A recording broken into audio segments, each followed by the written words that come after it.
Welcome to the podcast, Raising Unstoppable Teens. I'm Dr. Kimberly Shear, teen breakthrough expert and founder of Academy for Independence. Today, I am both your host and guest of the show. Before we jump into today's topic of teens and screens, I'd like to share a bit about me and a new tutoring program that I'm offering. Academy for Independence is a private practice specializing in life skills and academic coaching for teens. I have over 20 years of experience working with countless teens. My experience combines my background in psychology, educational therapy, life skills instruction, and I'm a homeschooling veteran of 2 thriving daughters. I'm currently offering live tutoring via Zoom called Jumpstart Executive Functions. This is the initial step in supporting your tween or teen with organization, time management, and accountability. We meet 2 times a week for 30 minutes and spaces are limited. I also offer a 50-minute one-to-one session with your teen prior to beginning their first tutoring session. And as a bonus, for a limited time, I'm offering a learning quotient assessment of 10 core cognitive skills. This assessment is used by NASA, and the results uncover your teen's strengths and learning gaps. Your teen receives a learner profile, and I discuss the results with you and your teen in a 30 to 60-minute call. This bonus is regularly valued at $397, and you'll receive it as a complimentary gift with your teen's enrollment in the Jumpstart Executive Functions live tutoring program. There is a 14-day no-risk guarantee. The investment is just $97. After that, it's just $47 a month for your teen to learn strategies according to how they learn best, improve their grades, and gain a competitive edge for school and life. Visit www.afiforme.com. That's www.afi4me.com. to learn more about the Executive Functions live tutoring program. Now, the topic of your teen in the digital era. For most parents, raising teens is challenging. Teens are living in a highly technological world of digital devices and social media. How do you support our teens to navigate their digital world is crucial, and it's more complicated because there's a lot of conflicting opinions and advice. Since the digital world isn't going away as much as we may want it to for our teens, we need to teach them healthy technology habits. Banning their digital devices is not the answer to setting them up for success in today's digital world. Furthermore, the teen's brain, specifically their prefrontal cortex, isn't fully developed until about age 25. For females, the prefrontal cortex is fully developed in the early 20s, and for males, it is developed in the late 20s. The prefrontal cortex is responsible for executive functions like impulse control, logical thinking, working memory, planning, and organization, just to name a few. As parents, we may not feel as technically savvy as our teens seem to be, but we do have wisdom from our life experiences, and we have a fully developed frontal cortex, which is our advantage in supporting and guiding our teens in the digital age. So how do we keep our teens safe and healthy while allowing them access to their screens? Parents must set boundaries and expectations for their teens regarding digital devices. Boundaries need to be consistent, and it's important to include your teen in the discussion on expectations and boundaries.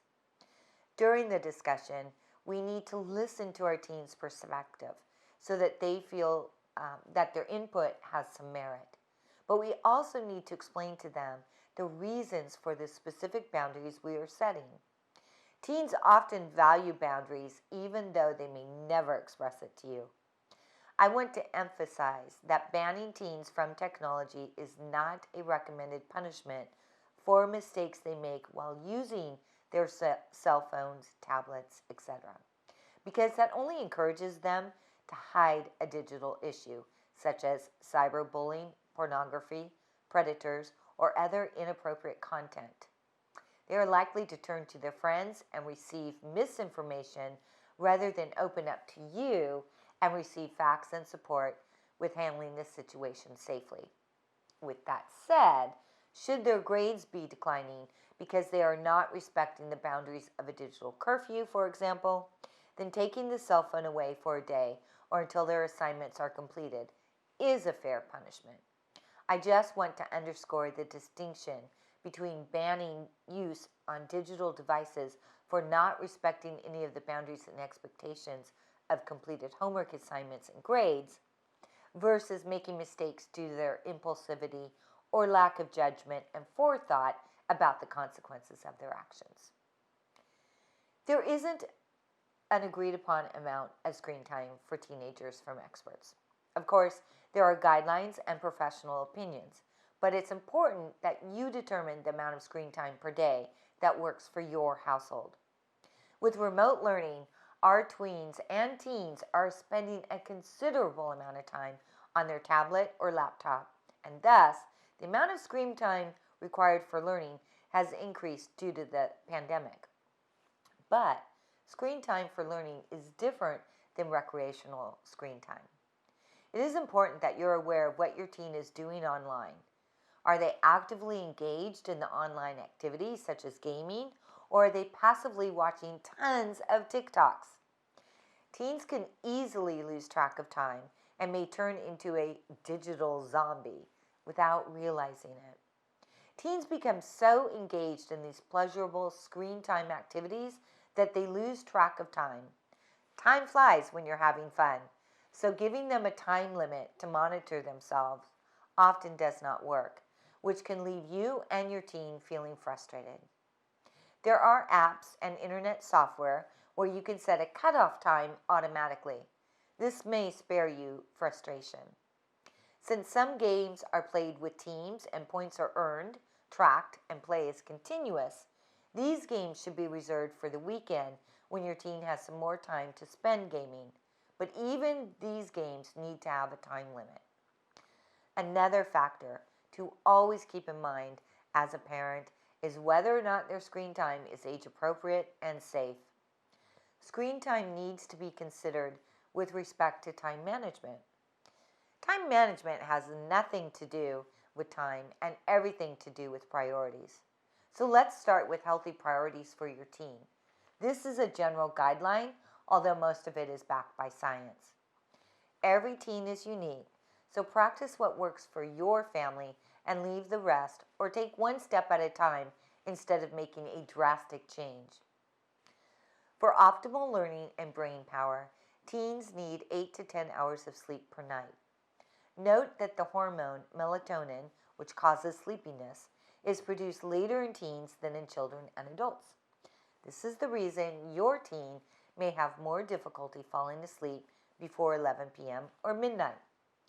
Also, the blue light emitted from cell phones, tablets, and other digital devices interrupts their sleep cycle and interferes with their production of melatonin.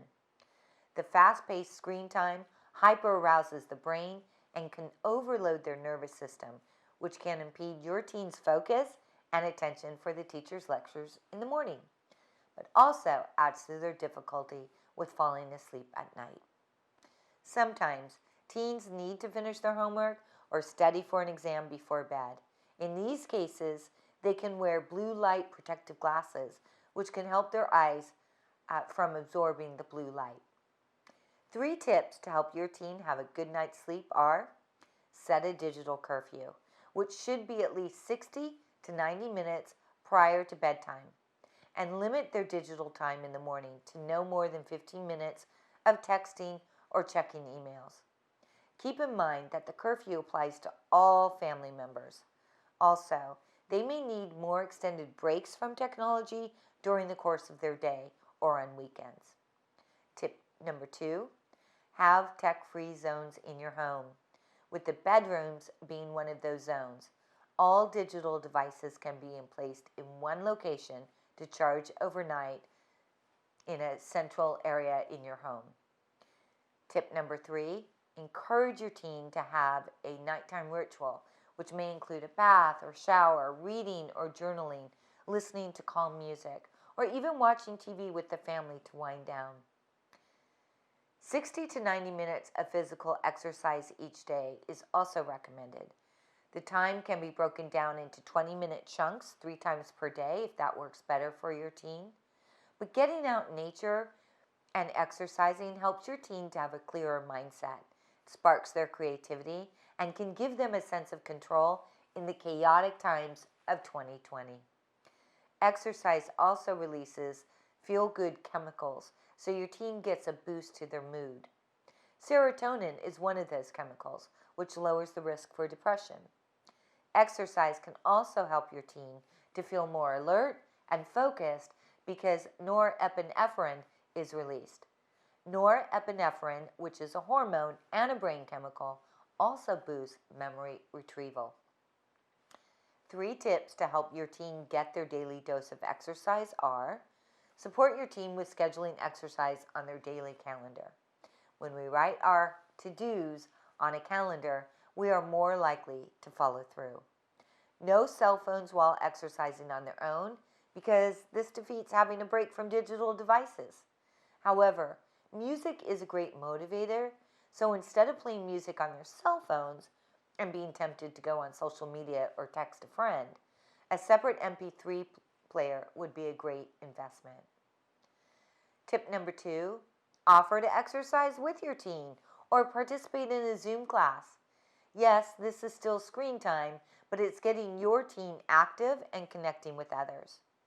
Best yet, they can exercise with a friend, such as a hike, staying 6 feet apart, and wearing their masks, of course.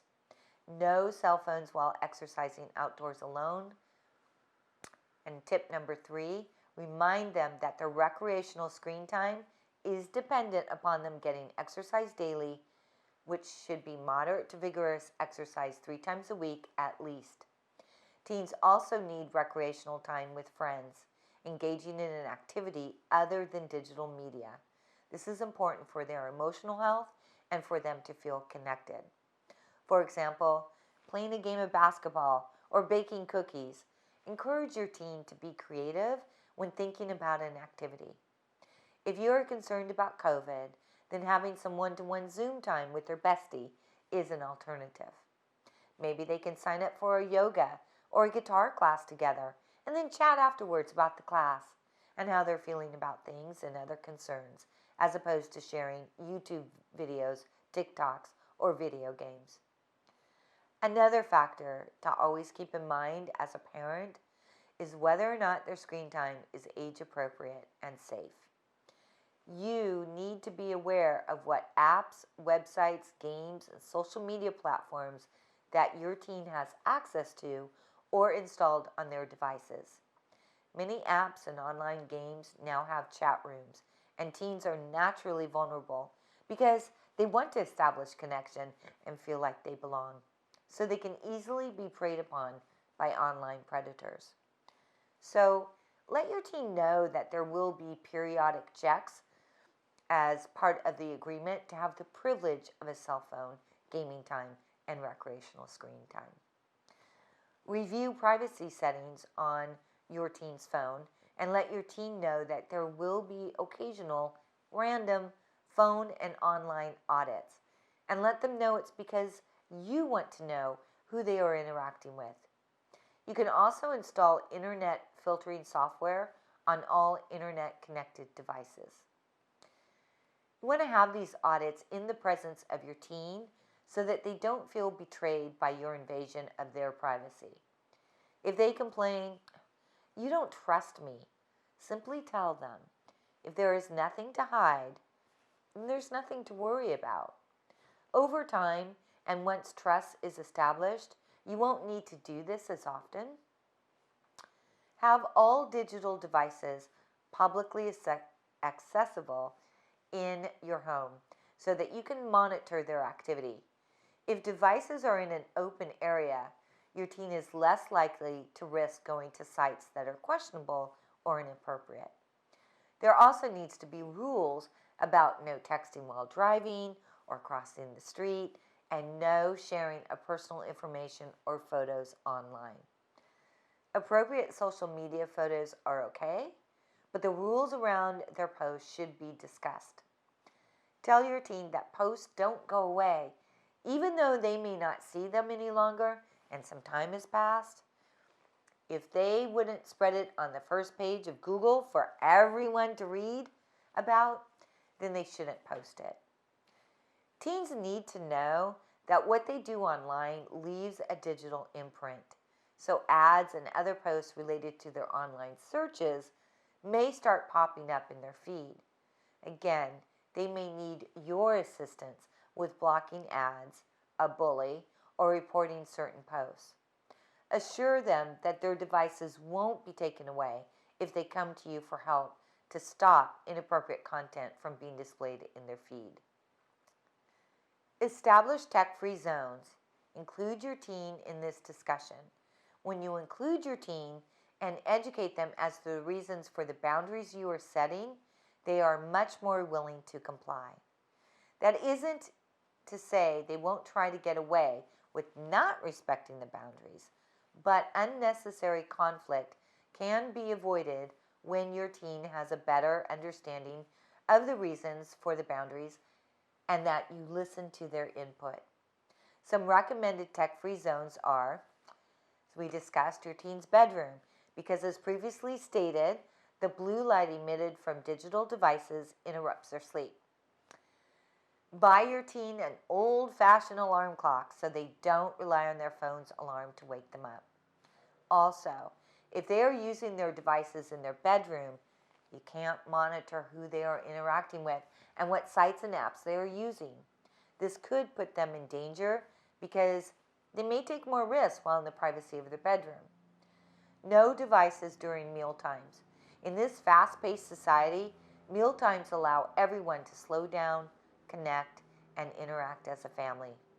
It is also forming the habit and value of being present and listening to others. Another tech-free zone should be the car. If you are taking a long road trip, then digital devices are fine.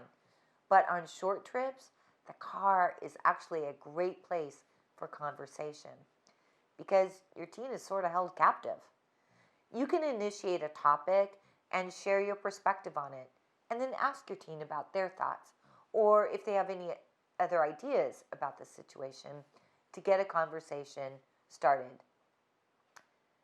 with a teen who is more on the quiet side. The topic should be general and not directly specific to your teen to help them engage in the conversation. For example, you might bring up a situation where you observe someone being unkind to another person and what you thought about that. Then ask your teen what they think about that situation. How would they handle the situation? This also gives your teen an opportunity to practice mental flexibility, which is an executive function skill of considering different perspectives.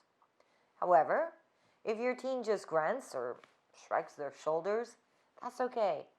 Just having space for them to think freely or tune out gives them a break from processing fast-paced information via texting, social media, and so on.